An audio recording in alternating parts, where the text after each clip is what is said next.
மற்றவங்க நம்மளை யூஸ் பண்ணிக்கும்போது நீங்கள் என்ன நினைக்கிறீங்க கேட்டாங்க. சரியாக தெரிஞ்சால் நல்லா யூஸ் பண்ண முடியும் என்ன அப்படின்னு சொல்லியிருந்தேன். ஸோ அதே போல் தான் இது. பண்ணால் ஏன் பண்ணுறேன்னு கேட்குறீங்க ப்ரோ, பண்ணேன்னா ஏன் பண்ணலன்னு கேட்குறீங்க ப்ரோ. நான் என்ன பண்ணிட்டேன் ப்ரோ சொல்லுங்கள் ப்ரோ. மிஸ்கின் அவர்களுடைய மூளை எப்படி இயங்குன்னு எனக்கு நல்லா தெரியும் சார். எனக்கு வந்து இந்த நான் ஷோ பண்ணல சார், அது யோகி பாபு சார் கொடுத்த கமெண்ட். அவரையும் சொன்னார், சிவாவையும் சொன்னார், இன்னொரு ஹீரோவையும் சேர்த்து சொன்னார். படம் சார்ந்து நீங்கள் கேட்கணும்னு நினைக்கக்கூடிய கேள்விகள் காஸ்ட் அண்ட் க்ரூட்ட இப்போ கேட்கலாம்.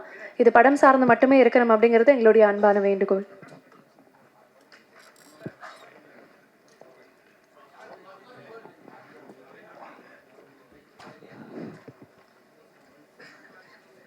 சார், ஏஸ் என்றதுக்கு வந்து என்ன அர்த்தம்?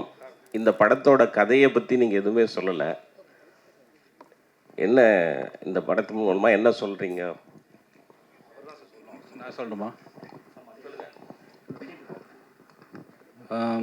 கதையின் மூலமாக ஒன்றும் மெசேஜ்லாம் சொல்லலை சார் இந்த படத்தில். இந்த படம் ஒரு என்டர்டெயின்மெண்ட், கமர்ஷியலுங்கிறத வந்து எல்லா படமும் கமர்ஷியலுக்காக தான் பண்ணுறோம். பட் இது வந்து பியூர் என்டர்டெயின்மெண்ட். ஸோ எனக்கு பேசிக்காக வந்து ஒரு கதையை சொல்கிறதுக்காக படம் எடுக்கலை. நம்ம அந்த படத்தில் வந்து அந்த படம் எடுக்கிறதுக்காக ஒரு கதையை வந்துட்டு யூஸ் பண்ணிக்கிறோம். அப்படி தான் நான் வந்து படத்தை பார்க்குறேன். ஸோ ஏஸ் வந்து பியூர்லி என்டர்டெயின்மெண்ட் சார். நீங்கள் உள்ள கதை இருக்குது, நல்லாயிருக்கும். என்ன கதை அப்படின்னு சொல்கிறேன், எந்த மெசேஜும் நான் சொல்லலை சார். அது வந்து ஃபுல்லி என்டர்டெயின்மெண்ட். வந்த உடனே எல்லா கைண்ட் ஆஃப் எமோஷன்ஸும் எமோஷ்னல்ஸாக இருக்கும். நல்லா கொஞ்சம் ஜாலியாக போகும். Action. It's a pure entertainer sir. Vijay சேவி சார், இதுக்கு முன்னால் சூப்பர் டூப்பர் ஹிட் படம் மகாராஜா பண்ணியிருக்கீங்க.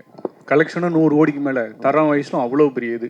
அந்த படத்துக்கு அப்புறம் இந்த படம் வருது, எப்படி இருக்கு? நடுவில் விடுதலை பாகம் 2 வந்ததே சார். என்ன சார் நீங்கள் எவ்வளோ பெரிய படம் சார் அது? மன்னிச்சுக்கோங்க சார். நான் நடித்து நான் ரொம்ப பெருமைப்படுற படம் சார். எனக்கு வந்து ஓகே சார், வெற்றி சார் ஒர்க் பண்ணதாக இருக்கட்டும், விடுதலை 2ஆக இருக்கட்டும், அதெல்லாம் வந்து என்னைக்காவது எப்போ வாழ்நாளில் கிடைக்கிற பாக்கியம் சில படங்கள் வந்து.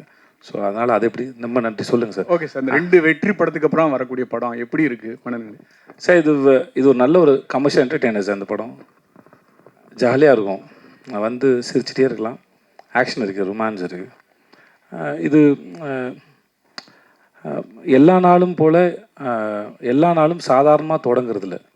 சில நாள் உங்கள் மேலே ஏதாவது ஒரு சேலஞ்சை வைக்கும். அது அந்த மாதிரி ஒருத்தங்க திடீர்னு ஒரு நாள் வந்து ஏதோ ஒரு சேலஞ்சை வச்சு அவனை திருப்பி போடுது. சில சமயம் பொறுத்து போயிடுவோம். சில சமயம் நமக்கு பொங்கி எழணும்னு தோணும். சரி ஓகே, எவ்வளோ நாள்லாம் பொறுத்து பொங்கி எழலான்னு தோணும். அது அந்த மாதிரி எவனோ ஒருத்தனுடைய ஒரு ரியாக்ஷன் கூட வச்சுக்கோங்களேன். அதுக்கப்புறம் நடக்கிறது தான் கதை. அது அவ்வளோதான் சார். ஸோ எனக்கு ஏஸ் வரதில் ரொம்ப சந்தோஷம் sir. Thank you sir. Vijay Sethupathi sir. சரிங்க, எப்படி இருக்கீங்க? நல்லா இருக்கீங்களா? நல்லா இருக்கு, நல்லா இருக்கு சார். இங்கே பேசுகிறப்போ சொன்னீங்க படத்தை ரிலேட்டட் தான் கேள்வி. எனக்கு சில பேரை பார்த்தா வந்து ரொம்ப பிடிக்கும், சில பேரை பார்த்தா ஏன்னே தெரியாது, நல்லவங்கள கூட அவங்க இருக்கலாம், பிடிக்காது அப்படின்னீங்க. நிச்சயமாக நிஜத்தில் அதை சொல்ல மாட்டீங்க இங்கே யாரை பிடிக்காதுங்கிறத.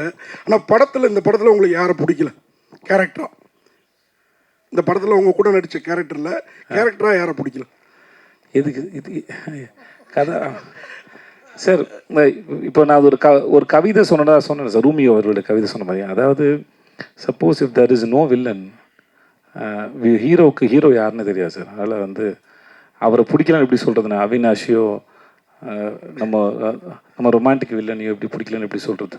அதனால் வந்து அவர்கள் இருக்கிறது தான் கதையை நகர்த்திட்டு போகுது. நம்ம வாழ்க்கையில அதானே சார், பிரச்சனைகள் தானே சார் வாழ்க்கை நகர்த்துது. அதுக்கு ஸோ அதனால் பிடிக்கலன்னு அப்படி யாரும் இல்லை சார்.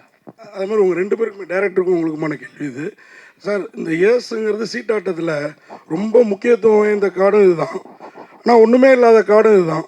படத்தில் அந்த மாதிரி கேரக்டராக நீங்கள் எடுத்திருக்கீங்க. ஆமாம் சார், ஒன்றுமே இல்லை, அந்த ஒரு ஆள் முக்கியமான ஆளாக மாறான் சார். Direct sir. சார் கேட்கல சார், ஒரு நிமிஷம் சார். ஆமாம் சார், அவர் பதிலாக தான் சார்.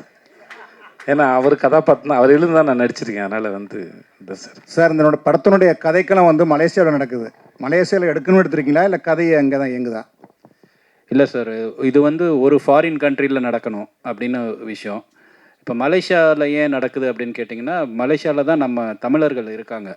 ஸோ ரிலேட் பண்ணுற மாதிரி இருக்கிறோம்னா, இப்போ தாய்லாண்டில் போனோன்னா அங்கே தமிழ் மக்கள் வாழ்கிற மக்கள் கிடையாது, ரொம்ப இதுவாக கிடையாது, அங்கேயே இருக்கிற மக்கள். ஸோ நம்ம தமிழ் ஆளுங்க வாழ்கிற நாடுன்னு பார்த்தீங்கன்னா மலேசியா இல்லைன்னா சிங்கப்பூர். ஸோ அந்த மாதிரியான ஒரு ஊரில் இந்த கதை நடக்கணும் அப்படின்னு சொல்லி டிசைட் பண்ணோம். அதனால் மலேசியா பெட்டராக இருந்ததுன்னு அதை பண்ணோம் சார். ஹீரோ ஏன் சார் இதனுடைய அடையாளத்தெல்லாம் அழிச்சிட்டு போகிறாரு? அடையாளத்தை அழிச்சிட்டு போகிறாரா? அதுதான் சார் இந்த படத்தில் சொல்கிறோம். எதுக்கு பப்ளு அடையாளத்தை அழிச்சிட்டு போகல சார். இந்த பழைய அடையாளம் வேணால், நம்ம வந்து அடையாளத்தை அழிக்கல, நம்ம வேறு அடையாளத்தில் இருக்கலான்ட்டு இந்த ஊருக்கு வர்றாரு சார் அவர். அந்த படத்துக்கு பப்ளு எப்படி சார் தேர்ந்தெடுத்தீங்க? ஹீரோ சொல்லி தேர்ந்தெடுத்தீங்களா இல்லை நீங்களாவே தேர்ந்தெடுத்தீங்க? இல்லை, நானாகவே தான் சார் தேர்ந்தெடுத்தேன். நன்றி நன்றி.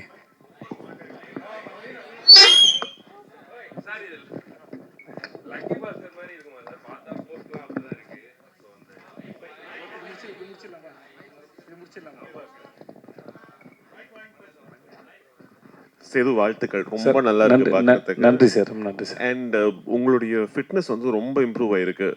அவர் வந்து சொல்லும் போதும் சொன்னார் ரொம்ப டிசிப்ளின்டா வந்து ஒர்க் அவுட் பண்ணீங்கன்னு. டிப்ஸ் ஷேர் பண்ணுவீங்களா ப்ளீஸ்? வெயிட் லாஸுக்கு, ஃபிட்னஸுக்கு என்னென்ன பண்ணீங்க அப்படிங்கிறத பற்றி கொஞ்சம் டீட்டெயிலாக சொல்லுங்களேன் சார். சார் ஆக்சுவலாக ஒர்க் அவுட் பண்ணேன் சார். அப்புறம் ஆமாம் ஜிம் போனேன். ஆமாம் சார், யார் மேலே சார் சத்தியம் பண்ணணும்? இல்லை சார், நிறைய வெயிட் லாஸ் இருக்குது, அது பார்த்த உடனே தெரிஞ்சது சார். ஆமாம் சார், ஆனாலுமே எப்படின்னா சில சாப்பாடு எனக்கு ஒத்துக்கலை. அதனால் வந்து அது வேணான்னு சொல்லி தவிர்க்கிற முயற்சி பண்ணுவேன். ஒரு 70% ஜெயிச்சிருவேன் முயற்சியில். 30% தோற்று போகும்போது சாப்பிட்டுருவான் சார். இவ்வளோ தான் சார், வேறு ஒன்றும் இல்லை சார். என்ன டைம் பீரியட் ஆச்சு உங்களுக்கு இந்த வெயிட் லூஸ் பண்ணுறதுக்கு? எத்தனை கிலோஸ் லூஸ் பண்ணியிருக்கீங்க? ஏன்னா அதெல்லாம் செக் பண்ண மாட்டேன் சார். ஏன்னா செக் பண்ண டிப்ரெஸ் பண்ணும் சார். அதனால் அது சார் ஏன்னா பார்க்குறதுக்கு நமக்கு கேரி பண்ண முடியுதான்னு பார்க்குறதோட சரி சார். மற்றபடி நடுவில் திரும்பி இன்க்ரீஸ் ஆச்சு, குறைஞ்சது தெரியல, ஸ்டேபிளாலாம் எனக்கு இருந்ததில்லை. இப்போ தான் வந்து சில விஷயம் ஏதோ புரியுது. அதாவது என்னென்னா நம்மளாக தெரிஞ்சுக்கிறதுன்னு ஒன்று இருக்குது, பட் சயின்ஸ் என்ன சொல்லுதுன்னு இருக்குது. ஸோ சயின்ஸ் என்ன சொல்லுதுன்னு கேட்டு தெரிஞ்சுக்கிட்டு சில விஷயங்களை பண்ணுறேன், அவ்வளோதான். அதாவது சயின்ஸ் என்ன சொல்லுதுன்னா முதல்ல வந்து இதெல்லாம் தவிர்க்கலாம், பண்ணலாம் அப்படின்றது.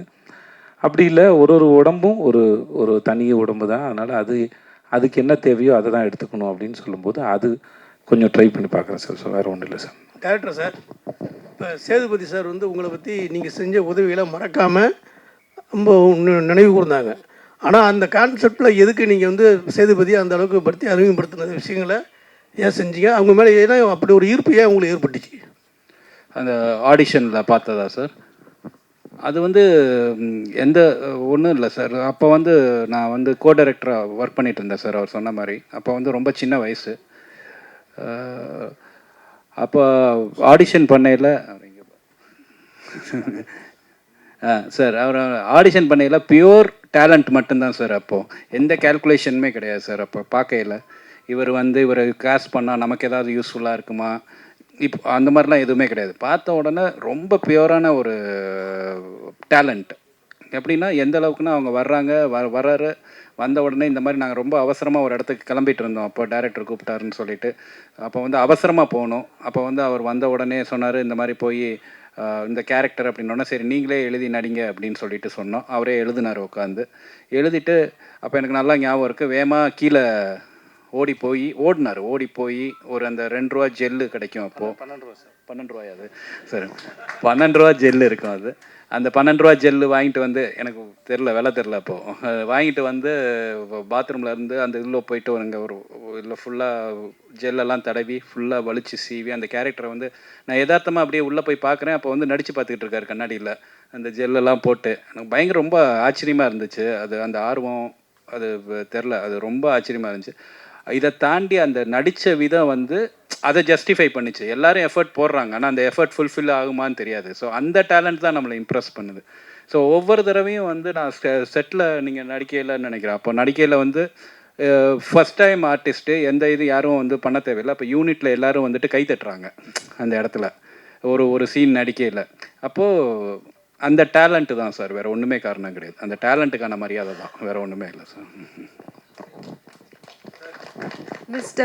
Vijay Sethupathi. சொல்லுங்கள் sir. Yeah. Love the trailer and it looks fantastic. I can't wait to watch the film. You've done a great job. Just wanted to check something besides the film. Did you guys explore Malaysia and how is it? And also, what are your other travel destinations? Do you get time with your busy schedule? Do you go to some countries when you take out time for your vacations? Mr. Vijay, yes. Malaysia ரொம்ப அழகான நாடுங்க, ரொம்ப அழகான நாடு.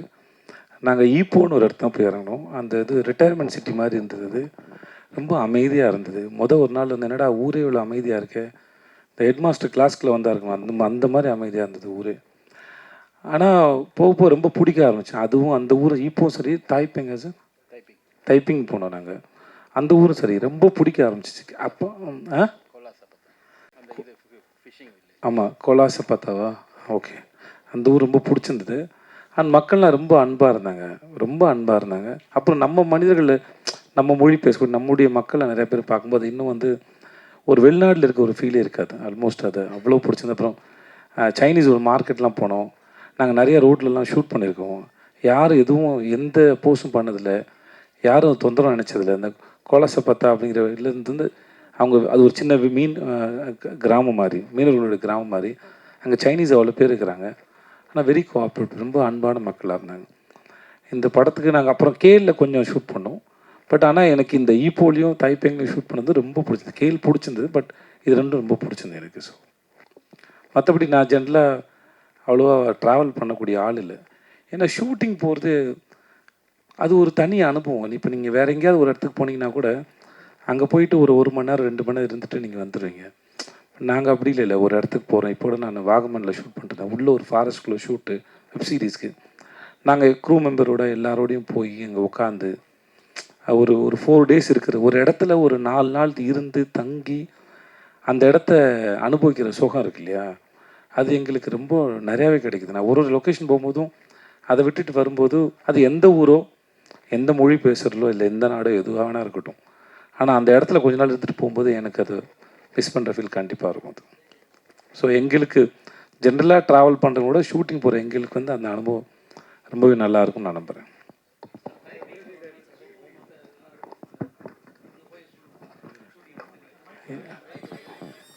இல்லை sir, tourist spot எங்கேயுமே shooting பண்ணல sir. Tourist attraction spot அப்படிங்கிற மாதிரி எந்த இடத்துக்குமே போகல. அங்கே லைஃபாக என்ன இருக்கோ, market, roads, Chinese places, India, little India, இந்த மாதிரியான. அப்புறம் முருகன் கோயிலும் ட்வின் டவரும் கண்டிப்பாக காட்டியே ஆகணும் சார், இல்லைனா மலேசியான்னு நம்ப மாட்டாங்க.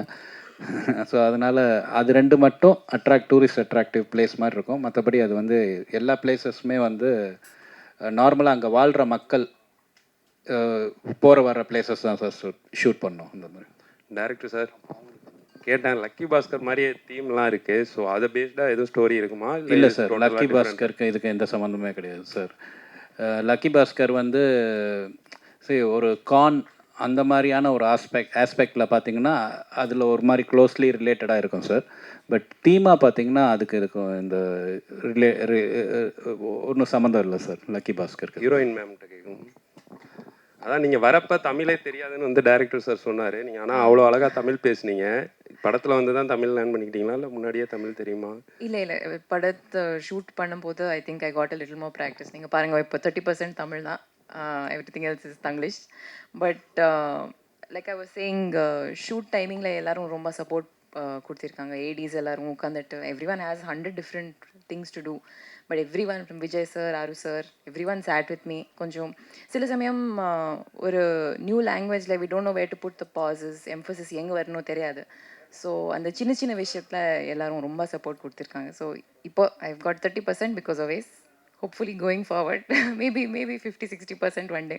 இல்லை ஃபஸ்ட்டு படம் விஜய் அண்ணாவோட எப்படி ஃபீல் பண்ணீங்க, அதை பற்றி கொஞ்சம் ஷேர் பண்ணுங்கள். அப்புறம் வந்துட்டு தமிழில் வந்து அடுத்து உங்களுக்கு லைனப்பில் எவ்வளோ படம் இருக்குது? ஏன்னா நீங்கள் நிறைய பேர் சொன்னாங்க நிறையா படம் உங்களுக்கு வரிசையாக இருக்குது அப்படின்னு சொல்லி. ஸோ அதை பர்டிகுலராக கேட்கணும். ஸோ உங்கள் முதல் question, working with Vijay sir was amazing. I have always admired his work and ஒரு audience member what we see, obviously that I have always had great admiration for. But in the shooting process, I got to see a little bit of how sir approaches a character, how he uses improvisations. ஒரு லைனில் எப்படி சொல்லணும், எப்படி அது அந்த breakup பண்ணிட்டா அது meaning கொஞ்சம் சேஞ்ச் ஆகிடும். How you can get all those smaller nuances. So as an artist it was like ஒரு மாஸ்டர் கிளாஸ் மாதிரி. ரொம்ப நல்லா இருந்தது. ஐ லேர்ன்ட் அ லாட். இப்போது தமிழ் இண்டஸ்ட்ரியில் my next film is Madrasi.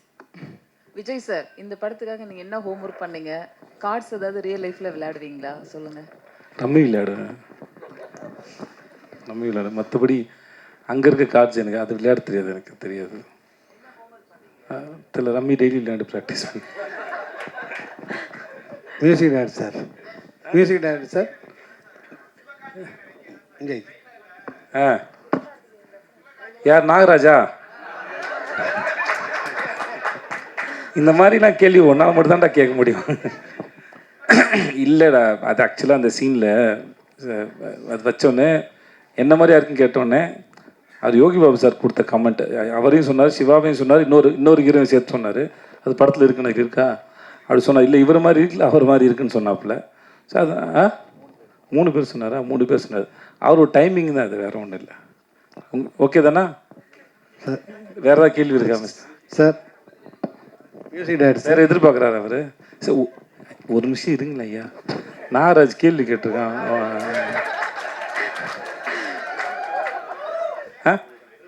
அப்புறம் யோசிச்சுட்டு வரியா? ஓகே. என்ன சார் கேள்வி இங்கே ஒரு கேள்வி வந்துருச்சு சார். சார் ரொம்ப நேரம் மைக் வச்சுட்ருக்கா sir. Sir music director sir, ஒரு படத்தில் வந்து பாட்டுகள் எடுக்கும்போதும் ரீரெக்கார்டிங் அவங்களே தான் பண்ணுவாங்க. ஆனால் இப்போ இளையராஜெல்லாம் பிஸியாக இருக்கும்போது ஒரு தீபாவளியிலலாம் 5 படம் 6 படம் இருக்கும்போது அவர் தான் பண்ணுவார். நீங்கள் ஏன் ஆர்ஆருக்கு மட்டும் வெளியில் எடுத்துருக்கு? இல்லை சார், இன்றைக்கி ஃபார்மேட் மாறிடுச்சு. ஸோ டிஜிட்டலாக இருக்கும். ஸோ இப்போ கிளாஸ் ஒர்க் வரப்போ நம்மளோட டேட்ஸு எல்லாமே சரியாக ரிலீஸ் ஆகணும்னா அதுக்கேற்ற மாதிரி ஒர்க் பண்ணணும். ஸோ என்னோடய இதுவை வந்து அதை நம்ம சேர்ந்து ஒர்க் பண்ணி அதை முடிக்கணும். ஸோ இந்த மாதிரி ஒரு அர்ஜென்சியான டைமில் வந்து ஏதோ ஒன்று பண்ணணுமே, அந்த மாதிரி உடன்பாடு எனக்கு பர்சனலாக கிடையாது. ஸோ அவங்களும் வந்து நல்லா ஃபுல் இன்வால்மெண்ட்டோட தான் ஒர்க் பண்ணுவாங்க. ஸோ அதனால தான் இது பேக்ரவுண்ட் ஸ்கோர் எனக்கும் இன்னொரு ப்ராஜெக்ட் கமிட் இருந்துச்சு. ஸோ அவர் அந்த டைம்லைன் வந்து செட் ஆகலை, வேறு எதுவும் இல்லை. விஜய் ப்ரோ. ப்ரோ இல்லை, பீட்சா படத்துக்கு அப்புறம் வரிசையாக 3, 4, 5, 6, 7 படம்லாம் வருஷத்துக்கு பண்ணியிருக்கீங்க. போன வருஷம் 3 படம், இந்த வருஷம் இப்போ தான் அக்கௌண்ட்டே ஆரம்பிக்குது. இப்படி இருந்தால் எப்படி வருஷத்துக்கு 3 படமாவது பண்ண வேணாமா? அதான் ப்ரோ, என்ன ப்ரோ பண்ணா ஏன் பண்ணுறேன்னு கேட்குறீங்க ப்ரோ? பண்ணனா ஏன் பண்ணலன்னு கேட்குறீங்க ப்ரோ? நான் என்ன பண்ணிட்டேன் ப்ரோ சொல்லுங்கள் ப்ரோ. கேட்க மாட்டேன் ப்ரோ இதுக்கு முன்னாடி யோசிச்சு பாருங்க ப்ரோ, லிஸ்ட்லாம் எழுதி போட்டு நீங்கள் தான் எல்லோரும் சாட்சி இல்லை, எல்லோரும் சாட்சி. அதனால் வந்து அந்த பண்ணதுக்கு நான் காரணம் இல்லை, பண்ணாமல் போகிறதுக்கு நான் காரணம் இல்லை. ஏன்னா சில சமயம் சில படங்களை பண்ணியிருப்போம். இப்போ முன்னாடி சொன்ன பதில் தான் அது. என்னென்னா அந்த படங்கள் ரிலீஸ் வந்து நம்ம இப்போ இன்றைக்கி இந்த படம் ரிலீஸ் ஆகுதுன்னா இதை நானாக ஃபிக்ஸ் பண்ணுறேன், இல்லை என் ப்ரொடக்ஷன் கம்பெனி தான் ஃபிக்ஸ் பண்ணுறேன். ஸோ சில படங்களை வந்து அவங்க நல்ல நாள் பார்க்குறது இல்லை தள்ளி போடுறதுக்குலாம் அவங்களோட சாய்ஸ். அது அப்படி தேங்கி வரும்போது அது மொத்தமாக தெரிஞ்சிருக்கும், அப்படி தானே ஒழிய. மற்றபடி நான் வழக்கமாக என்னுடைய வேலைகளை செஞ்சுக்கிட்டு தான் இருக்கிறேன். ரிலீஸை வந்து ப்ரொடக்ஷன்ஸ் பிளான் பண்ணுறாங்க, அவ்வளோதான், வேறு ஒன்றும் இல்லை, நத்திங். Okay bro. விஜய் சேவி சார், நீங்கள் இந்த வர்ணம் படத்தை பற்றி பேசுனீங்க, அவர் ஹெல்ப் பண்ணார்னு. அது வந்து எப்போமோ வந்த படம், நடுவில் கொஞ்சம் பக்கத்தை காணும் சொன்னீங்க, நன்றி இதை பற்றி சொன்னீங்க. அதே மாதிரி நீங்கள் நிறைய பேருக்கு, தயாரிப்பாளருக்கு, நடிகர்களுக்கு, கேமராமேனுக்கு எல்லாம் நிறைய வாய்ப்பு கொடுத்துப்பீங்க. அவங்களாம் நன்றியோடு இருப்பாங்களா? அவங்க அப்படி இல்லாமல் இருக்கும்போது உங்கள் மனநிலை எப்படி இருக்கும்? 2 நாள் முன்னாடி ஒரு இன்டர்வியூவில் எனக்கு கேள்வி கேட்டாங்க, மற்றவங்க நம்மளை யூஸ் பண்ணிக்கும்போது நீங்கள் என்ன நினைக்கிறீங்க கேட்டாங்க. சரியாக தெரிஞ்சால் நல்லா யூஸ் பண்ண முடியும் என்ன அப்படின்னு சொல்லியிருந்தேன். ஸோ அதே போல் தான் இது. மற்றபடி சார் இப்போ யாருக்காவது எதையாவது இப்போ இவர் எனக்கு ஒரு உதவி பண்ணாருன்னு வச்சுக்கோங்களேன், இவன் நாளைக்கு வந்துடுவான், இவனை வச்சு படம் பண்ணுவான்னு நினச்சி பண்ணுறதில்ல. அந்த நேரத்தில் தன்னுடைய தொழிலுக்கு சரின்னு எதையோ அதை அவர் செஞ்சார் ஒழிய இவனுக்கு வாய்ப்பு தரணுங்கிறதுக்கு அவர் அது பண்ணல. ஆனால் அந்த பலனை அடைஞ்சவன் நான், என்கிட்ட நன்றி விசுவாசம் இருக்குது. நான் அதை திருப்பி செலுத்துவதற்கு காலம் எனக்கு ஒரு சந்தர்ப்பம் வழங்குது. அதுவும் நான் சும்மா ஓகே எது வேணால் பண்ணலாம் ஆறுமுகத்தோடுன்னு பண்ணல. என் தொழிலுக்கு சரின்னு படுற இந்த கதை நல்லா இருக்குது, இது சரியாக பண்ணுவான்னு நினச்சி.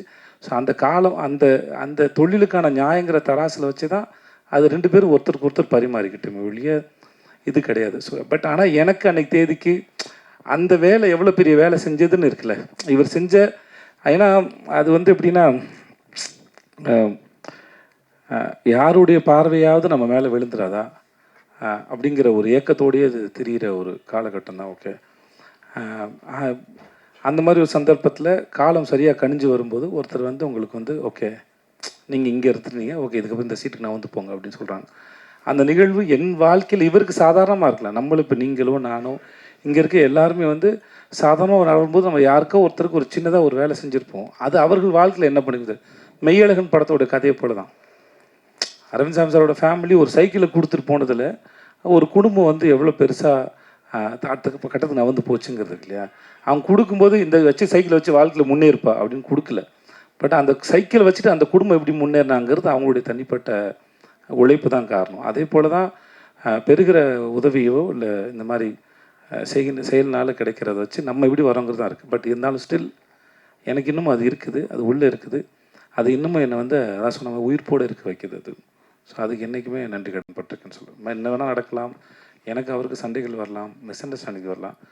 அது வேறு ஒரு சம்பத்தினால் நிகழ்வது. நான் துபாயில் வேலை போது என்னோடய பாஸ் சொன்னார், உனக்கும் இன்னொருத்தருக்கு சண்டை வருதுன்னா அது 2 உடம்புக்கான சண்டை இல்லை, ஒரு விஷயத்தை பற்றின சண்டையை ஒழிய அது தனி மனுஷனுக்கானது இல்லை அப்படின்னு சொல்லுவோம். அது எனக்கு ரொம்ப முக்கியமான பாடமாக நான் நினைக்கிறேன். அந்த மாதிரி மிஸ் அண்டர்ஸ்டாண்டிங் வரலாம், சண்டை என்ன வரலாம். பட் ஆனால் அவரால் நான் பெற்ற பலன், என் வாழ்க்கை நடந்த மாற்றங்கள் வந்து யாரும் மாற்ற முடியாது. ஒருவேளை இதெல்லாம் கடவுள் தான் பிளான் பண்ணி செய்கிறாருன்னா அந்த கடவுள் எனக்கு பிளான் பண்ணி அனுப்பின ஒரு ஆளாக அவர் பார்க்குறேன். ஓகே இந்த வேலையை இவர் செய்யுங்கன்னு சொல்கிறாங்க. ஸோ அப்படி தான் பார்க்குறேன் சார். நன்றி சார். உங்களுக்கு தான் கேள்வி. இது வரைக்கும் இல்லை உங்களுக்கு தான் நமக்கு தானே இது? ஆமாம், இது வரைக்கும் எந்த ப்ரெஸ் மீட்லேயும் எப்போவுமே கண்ணாடி போட்டு நாங்கள் பார்க்கவே இல்லை உங்களை. இந்த ப்ரெஸ் மீட்டுக்கு வந்து இல்லை இந்த ப்ரெஸ் மீட்டுக்கு வரும்போது நீங்கள் எங்கே பார்க்குறீங்கன்னே தெரியல. கண்ணாடி பாருங்க, என் கண்ணு நல்லாவே தெரியும். ஒருவேளை மிஸ்கினுக்கு போட்டியாக வந்துட்டு கிளாஸ் போடுறதுக்கு ஆரம்பிச்சிருக்கீங்க. ஏன்னா அவரோட ட்ரெயின் படத்துக்கு மிஸ்கின் சாருக்கு போட்டியாக போடுறதும் நான் டேரக்டாக தான் சார் ஆகணும். கண்டிப்பாக கண்ணாடி போட்டால் மிஸ்கின் ஆக முடியாது சார். அதனால் நான் அவரோட வேலை செஞ்சுருக்கேன். மிஸ்கின் அவர்களுடைய மூளை எப்படி இயங்குன்னு எனக்கு நல்லா தெரியும் சார். எனக்கு வந்து இந்த நான் ஷோ பண்ணல சார், 8 மணி நேரம் 10 மணி நேரம் ஷோவில் நிற்கும்போது என் கண் வந்து ட்ரை ஆகிடுச்சு சார். அப்புறம் வந்து அதனால் இது என்ன சொல்லுவாங்க, ஐயோ ஹைட்ராப்ஸ், அது என்ன பேர் சொல்லுவாங்கடா, லூப்ரிகன்ஸ் தேவைன்னு சொல்லுவாங்க. அதனால் அது போட வேண்டியதாக இருந்தது. இப்போயும் ப்ரெஸ்க்கு வரும்போது ரொம்ப நேரம் படுறதுனால சீக்கிரம் ட்ரை ஆகிடுது. அதனால தான் சார், வேறு மற்றபடி என் கண்ணு நல்லாவே இருக்குது சார். நல்லா இருக்குது சார். மிஸ்கின் சாருக்கு போட்டியாக எப்போ சார் டைரக்டர் ஆக போகிறீங்க? எந்த வருஷம் சார்? நான் போட்டி போடுறதா ஏங்க சார் மிஸ்கின் சாரோட போட்டி போடணும்? நீங்கள் சொல்லுங்கள் சார். எனக்கு தான் தெரியுமே, அந்த மனுஷன் வீட்டுக்கு போங்க சார். அவர் புத்தகத்து மேலே தூங்குறாருல, படுக்கையில் படுத்து தூங்குறான்னு தெரியுது. அவ்வளோ படிக்கிற ஒரு ஆள். நீங்கள் அவர்கிட்ட போய் எந்த விஷயம் வேணா கேளுங்க, யார் வேணா கேளுங்க. ரொம்ப ஆத்மார்த்தமாக சொல்லி கொடுக்க ஒரு மனுஷன், மறைக்க தெரியாது அவருக்கு. ஸோ எனக்கு அவரோட சிந்தனையும் சரி, ரொம்ப சின்சியராக, ரொம்ப ஆழமாக, ரொம்ப நேர்மையாக படம் பண்ணக்கூடிய மனுஷன். நான் இதுக்கு அவரோட போட்டி போடுவேன். ரசிகனாக இருந்துட்டு போயிடுறேனே. அவருக்கு ஒரு சகோதரனாக இருக்கேன், தம்பியாக இருக்கிறேன், என்னை கண்ணம்மான்னு செல்லமாக கூப்பிடுவாப்புல. ஸோ அப்படியே இருந்துட்டு போகிறேன். நான் இதுக்கு அவரோட போட்டி போடணும். நாளைக்கு நான் படம் பண்ணாலும் அவர் என்னை வந்து ரசித்து கண்ணம்மான்னு என்னை முதல்ல பார்த்து கொண்டாடக்கூடிய ஒரு மனுஷன். கடைசி விசாரணை ஒரு படத்தை பார்த்து அவருக்கு என்ன சார் இருக்குது, விசாரணை ஒரு படத்துக்கு அவர் ஏன் சார் அது சமுத்திரகனி சார் சொன்னார்ல, அவர் நிஜமாகவே சினிமாவை அவ்வளோ உண்மையாக ரொம்ப நேர்மையாக நேசிக்கூடிய ஒரு மனுஷன் அவர். அவர் பேசுறது முன்ன பொண்ணு புரிஞ்சிக்கப்படலாம் மொழியே, அவர்கிட்ட அந்த மாதிரியான எந்த விதமான யாரையும் இறக்கி பேசணுங்கிற எண்ணமே இருக்காது. ஏன்னா தன்னுடைய படம் இப்போ இங்கே வரோம், இன்றைக்கி உட்காந்து பேசணும்னா என்னென்னா, எங்களுடைய படம் ரிலீஸ் ஆகுது, நீங்கள் தான் எங்களுடைய படத்தை கொண்டு போய் மக்கள்கிட்ட கொண்டு போய் சேர்க்க முடியும். கொண்டு போய் சேர்க்க வேண்டிய வேலை இருக்குது. நாங்கள் பேசுகிறோம். சம்மந்தமில்லாத வேறு ஒருத்தர் படத்தை இங்கேருந்து போய் மணிகண்டன் போய் பார்த்து உட்காந்து சந்தித்து அதை பேசி படம் பார்த்து ஒரு வீடியோ எடுத்து போட வேண்டிய அவசியம் அவருக்கு என்ன இருக்க போகுது? அற்புதமான மனிதர் நான் சந்திச்சதில். Okay, thank you sir. Director sir, ஒரு கேள்வியிலே 3 கேள்வி நான் தான். என்னென்னா, ஃபஸ்ட்டு இந்த உங்கள் பாட்டு உருகுது பாட்டு ஒரு 75 லட்சத்தை தாண்டி போயிட்டுருக்குது. அது மியூசிக் டைரக்டரில் பக்கத்தில் உட்காந்து நீங்கள் வேலை, அவர் பிரமாதமான மியூசிக் டைரக்டர், அது விஜய் சேதுபதி சாரே சொன்னார். ஆனால் நீங்கள் உட்காந்து வேலை வாங்கினதுனால தான் அப்படியா? படத்துலேயும் வேறு பாட்டு அதிகம் இல்லைன்னு சொன்னீங்க. அது ஒரு கேள்வி. அடுத்தது, ஒரு படத்தில் வில்லன் நல்லா இருந்தால் தான் ஹீரோ டெப்த்தாக காமிக்க முடியும் அப்படி. அதனால தான் அவினாஷும் பப்ளுவும் தேடி பிடிச்சி போட்டிருக்கீங்களா? அது ஒரு கேள்வி. இது எல்லாத்துக்கும் மேலே 10 அசிஸ்டண்ட்டை மேடையில் நிறுத்துனீங்க. இப்போல்லாம் 4 அசிஸ்டன்ட் வச்சுருந்தாலே 2 லேடி அசிஸ்டன்ட் வச்சுக்கிறாங்க நம்ம டைரக்டருங்க. நீங்கள் ஏன் பெண்களுக்கு முக்கியத்துவம் கொடுக்கலையா? திரும்பி நீங்கள் தான் ப்ரொடியூசரும் கூட. 3 கேள்விக்கும் பதில் சொல்லுங்கள். நன்றி சார். மியூசிக் டைரக்டர் வந்து இந்த பாட்டு வந்து ஒரு 4 எத்தனை பாட்டு போட்டோம் இதுக்கு? நான் நிறைய பாட்டு போட்டோம் சார். இது எப்படின்னா, இந்த பாட்டு உருகுது உருகுது பாட்டு வந்து ஃபஸ்ட்டு போடவே இல்லை சார். ஒரு பாட்டு போட்டு எடுத்துகிட்டு போய் மலேசியாவில் வந்து அந்த பாட்டுக்கு ஷூட் பண்ணோம் சார். அந்த மாண்டாஜ் சாங் தான் ஃபுல்லாக. அந்த பாட்டு போட்டுக்கிட்டு இருக்கையிலே இன்னொரு பாட்டும் கையில் இருந்தது சார். அப்போ அவங்க டான்ஸ் கொரியோகிராஃபர் வந்து லீலாவத்தின்னு அவங்க வந்திருந்தாங்க. அவங்களுக்கே கன்ஃபியூஷனாக இருக்கும் நமக்கு எந்த பாட்டு போட்டோன்னு. அதுக்கப்புறம் அந்த மாண்டாஜை எடுத்துகிட்டு வந்து இங்கே போட்டு காட்டி அதுக்கப்புறம் கம்போஸ் பண்ணி அதை இது எழுதின சாங் தான் சார் உருகுது. ஸோ அது அவர் பண்ணது தான். ஆனால் நான் கொஞ்சம் ஸோ இந்த மாதிரி தான் அதோட ப்ராசஸ். ஸோ அது ஒன்று. ரெண்டாவது என்ன சார் சொன்னீங்க? ரெண்டாவது இல்லை சார், யாரும் இல்லை சார், ஓடிட்டாங்க. நான் கொஞ்சம் டார்ச்சர் பண்ணுறேன்னு சொல்லிட்டு பசங்கன்னா கொஞ்சம் தாங்குறாங்க சார். அது அவங்க ஒரு 2-3 பேர் இருந்தாங்க. அதுக்கப்புறம் அவங்க ரொம்ப நான் ரொம்ப வேலை வாங்குறேன், ரொம்ப இது பண்ணுறேன்னு சொல்லிட்டு போயிட்டாங்க சார். படம் தான், வேறு எந்த சார்.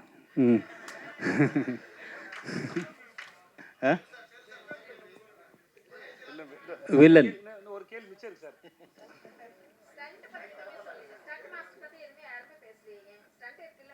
ஆமாம், அதான் நீங்கள் தப்பு தான் வேணும். இது ஸ்டண்ட் மாஸ்டர் வந்து ஒரு மாஸ்டர் வந்து மலேசியா டீம் வந்து ரிக்கி மாஸ்டர்னு சொல்லிட்டு அவங்க வந்து மலேசியன் டீமு. இன்னொரு மாஸ்டர் வந்து ஜேம்ஸ்ன்னு சொல்லி அவங்க ஒரு சைனீஸ் ஸ்டண்ட் மாஸ்டர். இன்னொன்று வந்து தினேஷ் உப்ராயன், அவர் தான் ஃபைனல் கிளைமேக்ஸ் ஃபைட் பண்ணார். நான் உண்மையிலே சொல்லியிருந்துருக்கணும், ரொம்ப மை பேட், என்னோட தப்பு தான். ஏன்னா அந்த ஃபைட் வந்து தினேஷ் பண்ண ஃபைட் வந்து ரொம்ப எக்ஸ்ட்ராடினரி கொரியோகிராஃபி. இன்னொன்று வந்து நம்ம இவர் டான் அசோக் மாஸ்டர் ஒரு ஃபைட் பண்ணார். ஸோ அதான் தப்பு தான். ஆனால் அந்த இப்போ சொல்லிட்டாங்கன்னு நினைக்கிறேன் ma'am. Thank you so much. And மீண்டும் ப்ரெஸ் அண்ட் மீடியா நண்பர்கள் எல்லாருக்குமே ஒரு பெரிய நன்றி. காஸ்ட் அண்ட் குரூக்கு ஒரு பெரிய சார். எல்லா இடத்துலையும் சார், எல்லா இடத்துலையும் சார். இல்லை சார், நான் அங்கேயும் இல்லைன்னு சொன்னேன், எங்கேயுமே இல்லை சார். இல்லை சார், ஓகே, எங்கேயுமே சார். எப்பவுமே பொதுமக்கள் வந்து சார் அவங்களுக்கு மூல தேவையில்லை சார். வந்து நம்மளோட ஃபோட்டோ எடுத்து நம்மளை சந்திக்கணும். நம்மளை சந்திக்க வரதே பேரன்பு தானே சார். அதை ரிசீவ் பண்ணுறதுல ஒன்றும் இல்லை சார். அதனால் எப்பவுமே அது சந்தோஷம் தான் சார். ஏன்னா இல்லை சார், மலேசியாலன்னு சொன்னால் மலேசியாவில் படத்தை பற்றி பேசிகிட்டு இருக்கோம் சார். நல்லா சொல்கிறேன் சார், வேறு ஒன்று. ஏன்னா மலேசியா பற்றி அவங்க கேட்டாங்க சார், அதனால் அதை பற்றி சொன்னேன் சார்.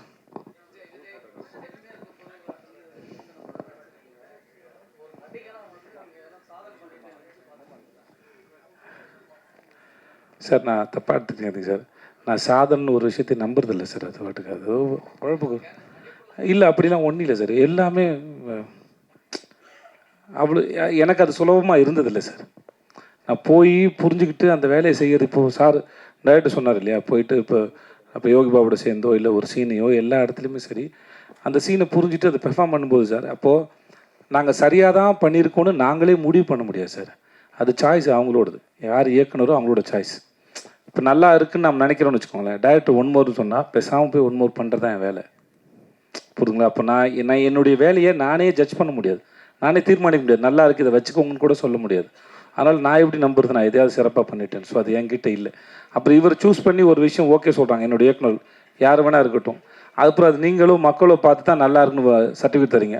அப்போ உங்கள்கிட்ட வந்து சேர்ற வரைக்குமே வந்து நம்ம சரியாக தான் பண்ணியிருக்குமோ தெரியாத பொழுது நாங்கள் எப்படி முடிவு எடுக்கிறது சாதனை? ஸோ அதனால் எனக்கு அது இப்படி ஒன்றும் தெரியல. I'm sorry. Okay, thank you sir. அதை வந்து அதை எப்படி நீங்கள் முடிவு பண்ணல, அதே மாதிரி மக்கள் முடிவு பண்ணிட்டு நான் என்ன பண்ணேங்கிறத நானே சொல்லிக்கிறது செல்ஃப் டெப்பா சார். வேணாம் சார் அது. தேங்க்யூ சார், நன்றி. வந்திருந்தவங்க அத்தனை பேருக்கும் ரொம்ப ரொம்ப நன்றி. Thank you so much. தேங்க்யூ.